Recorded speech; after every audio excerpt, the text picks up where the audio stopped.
গল্প দিদা হাজি। আজকে যে গল্পটা বলবো না তোমাদের, সেটা বড় না। আমি যখন একদিন মানে এই কয়েকদিন আগে, খুব গরম, এখনো গরম, আমি একটু বেলা করে উঠছি, এখন প্রায় 7টা বেজে গেছে। হঠাৎ দেখি আমার জানলায় একটা এরকম এরকম করে মোরগ এসে বলছে কখন কক, কখন কক। ঘুমটা গেছে ভেঙে, কিন্তু উঠতে ইচ্ছে করছে না, অনেক রাতে শুয়েছে।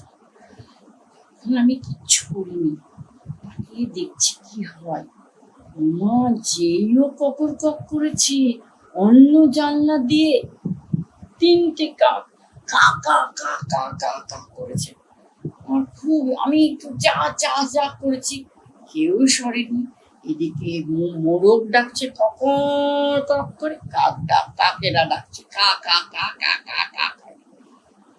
মা একটু পরে দেখি কি, আরেকটা জানলায় একটা মুরগি তার 2টো ছানা নিয়ে এসছে।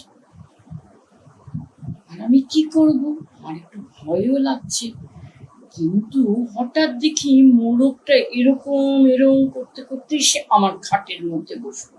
আমি মশারি টানাই না তো, তাই ওই গা ঝাড়লো, আমার সারা খাট লোমে ভর্তি হয়ে গেল। তখন আমি কি করবো, তখন দেখলাম মোরগটা ওই যে জানলায় হাঁস মুরগি আর 2টো ছানা এসছে তাদের কাছে গেল। তারা সবাই মিলে ডাক্তার। তখন কাক চিৎকার করে বলল, আই মোরগ, তুই ককর ককি করিস আর যাই করিস, আমরা হচ্ছে ভোরের পাখি, সূর্য ওঠার সঙ্গে সঙ্গে আমরা জানতে পারি। মোরগ বলেছে, বই গেল তোরা ভোরের পাখি, আমার কাজ অ্যালার্মের মতন ককর কক করার আমি করি। সব বাচ্চারা সব লোকরা আমার এই ককর ককে জেগে ওঠে। এই মোরগটা কোথায় থাকে জানো, ইনু বেনুদের বাড়ি, আমার পাশে অনেকটা ধানি জমি আছে, সেইখানে থাকে।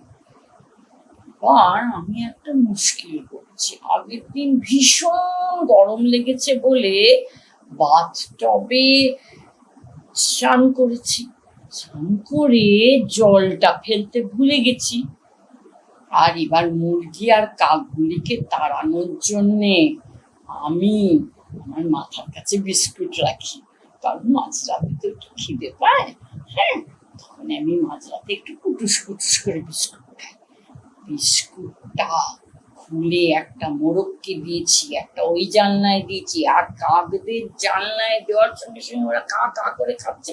আমি এবার জানলার বাইরে 3টে বিস্কুট ফেলে দিয়েছি। ব্যাস, ওরা উড়ে উড়ে উড়ে উড়ে উড়ে উড়ে চলে গিয়ে ওই বিস্কুট নিয়ে মারপিট করছে, খাচ্ছে। আর এদিকে তো মোরগ বিস্কুটটা কুটকুট করে খেলো, খেয়ে মুরগি আর তার 2টো ছানা টপ করে লাফিয়ে পড়লো। ওরে না, ওরা গুটি গুটি পা ফেলে, আমি তো বাথরুমের দরজাটা খুলে এসেছিলাম। চারিদিকে ভালো, চারিদিকে নানা নোংরা টোংরা করে ওরা বাথটবের জল দেখে টুক করে নেমে পড়েছে। আমি বললাম, হায় রে হায়, আমি এখন স্নান করবো কি করে, কি করে কাজে বেরোবো। তখন মোরগকে মুরগি ডাকলো, এসো না এসো না, আমরা একসঙ্গে বাথটবে চান করি। মোরগ বললো, না, আমার এই ককর কক করে ঘন্টা বাজাতে হবে, এখনো অনেক ছেলেমেয়েরা এখনো ওঠেনি। ও ককর কক ককর কক করতে করতে চলে। তখন পা টিপে টিপে বাথরুমের দরজার সামনে দাঁড়িয়ে মুরগিকে বললাম, ভাই, আমি তো কাজে বেরোবো, আমাকে তো স্নান করতে হবে। তুমি স্নান করো না, আমরা এখন এখানে সাঁতার। তখন আমি কি করি, পরবর্তী নোংরা, আমি তখন কি করি, আস্তে করে বাথটবের জলের পাইপটা খুলে দিয়েছি। জল কমতে আরম্ভ করেছে আস্তে আস্তে।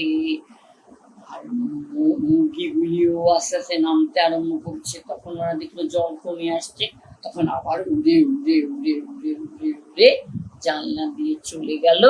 আমি ফিনাইল টিনাইল দিয়ে ঘর পরিষ্কার করে চান করে কাজে বেরোলাম। আমার গল্প শেষ হলো।